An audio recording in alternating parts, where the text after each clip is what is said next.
తాకట్లో ఉన్న బంగారాన్ని విడిపించి ఆ రోజున మార్కెట్ ధర కట్టి మిగిలిన డబ్బును మీకు అందిస్తుంది కొమ్మూరి గోల్డ్. గారు యాక్టర్ అవ్వక ముందు, యాక్టర్ అయిన తర్వాత ఆయన ఎక్కువ ప్రయాణం రవిరాజ ప్రిన్సెట్ గారితో జరిగింది. ఆయన యాక్టర్ చేసింది కూడా ఆయన ప్రిన్సెట్ గారు. సో ఆయన గురించి ఫాదర్ మీకు ఏం చెప్పేవారు?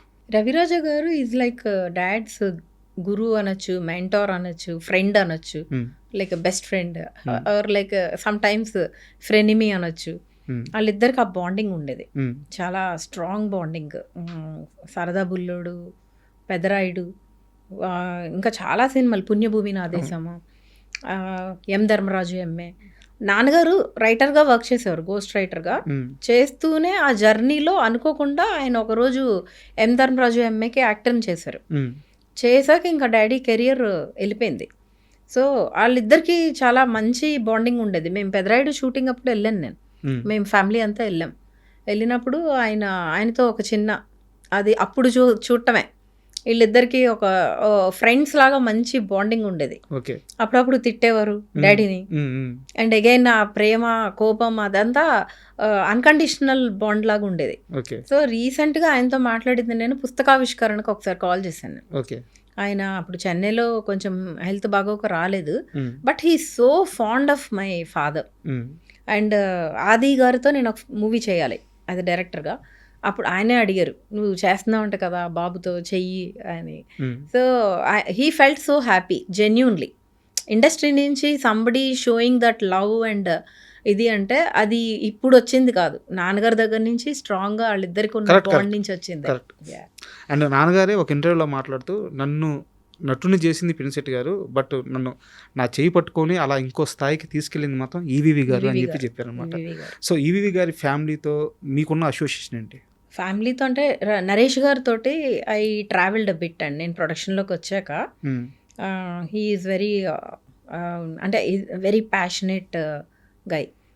కొత్తగా కథలు వచ్చిన ఫస్ట్ ఉండి అందరికన్నా మనం ఎలా చూస్తాము కొత్త కంటెంట్. ఇప్పుడు you are also journalist, I'm also into writing and directing. ఏదైనా మంచి స్టోరీ ఏదైనా వచ్చిందంటే ఫస్ట్ అప్రిషియేట్ చేస్తాడు ఆయన, నరేష్ గారు. That kind of bonding I shared with him. Dad గురించి మాట్లాడుకుని ఇమీడియట్గా అసలు వాట్ ఈస్ హ్యాపెనింగ్, ఇలాంటి కథలు మనం ఎందుకు తీయము, ఇలాంటివి తీయాలి కదా అన్న ఒక చిన్న జర్నీ ఉండింది. మేము ఒక ప్రాజెక్ట్ చెయ్యాలి, కుదరలేదు. అంటే అదే from production side I need to work with him. ఒకటి కుదరలేదు, maybe in future will work it out. EVV గారి సినిమానే మా నాన్నకి పెళ్ళి, ఆ మూవీతో ఎంఎస్ గారికి నంది అవార్డు వచ్చింది. బట్ ఆ అవార్డుని ఆపడానికి ఒక ప్రయత్నం జరిగింది, ఒక రకమైన కుట్ర అనొచ్చు, కొన్ని కామెంట్స్ అనొచ్చు, ఒక నెగిటివ్ క్యాంపెయిన్ జరిగింది. అవును, ఆయన ఆ సమయంలో చాలా బాధపడ్డారు కానీ స్ట్రాంగ్గా నిలబడ్డారు. అలాంటి ఇంకొక కొన్ని కూడా జరిగినాయి. ఆయన ఒక ప్రెస్ మీట్లో కూడా షేర్ చేసుకున్నారు. That was his last press meet. నేను చనిపోయే ముందు నా సినిమా ప్రెస్ మీట్లో షేర్ చేసుకున్నారు. అంటే కొన్ని రావాల్సినవి ఆయనకి రాకుండా ఆగిపోయినాయి. ఆయనకి పిహెచ్డి డాక్టరేట్ వచ్చింది, అది for some reasons it stopped, I don't know. And he is a well deserving person. He did AA and he did some thesis also. అది కంప్లీట్ అవ్వలేదు, ఆయన చాలా బిజీ అయిపోయారు యాక్టర్గా. చెన్నైలో ఉన్నప్పుడు he did PhD on Raviraja గారి ఫాదర్. ఆయన he's one of the greatest technician. So ఆయన మీద నాన్నగారు ఒక థీసిస్ చేశారు, అది సమ్హౌ వర్కౌట్. అంటే లాస్ట్లో ఎందుకు అవ్వలేదు, ఇంకా అంత బిజీ అయిపోయారు నాన్న, అది కుదరలేదు. సో ఈయనకే ఒక డాక్టరేట్ వచ్చింది అప్పుడు ఫారెన్ యూనివర్సిటీ నుంచి, అది ఆగింది. అది ఎందుకు ఆగిందో తెలీదు. He felt really bad. చాలా అంటే హీజ్ అ లిటరేట్ కదా, ఇతనే చదువు మీద ఆయనకి చాలా ఇష్టం, చాలా కష్టపడి చదువుకున్నారు. మా తాతగారు వాళ్ళకి తెలీదు, రైతు ఆయనకి ఇష్టం ఉండేది కాదు. ఈయన ఇంట్లో పోట్లాడి వచ్చి చదువుకున్న మనిషి. చదువు అంటే అమితమైన ప్రేమ ఆయనకి అట్లా అది జరిగేటప్పటికి అన్నింటికన్నా it hit him very bad. And అది ఉండిపోయింది, ఆ కళ ఆయనకి తీరలేదు. ఎంత లేదనుకుంటా, ఎంత మాట్లాడుకున్న అవార్డ్స్ విషయంలో ఎంఎస్ గారికి అన్యాయం జరిగింది అంటే ఒప్పుకుంటారా?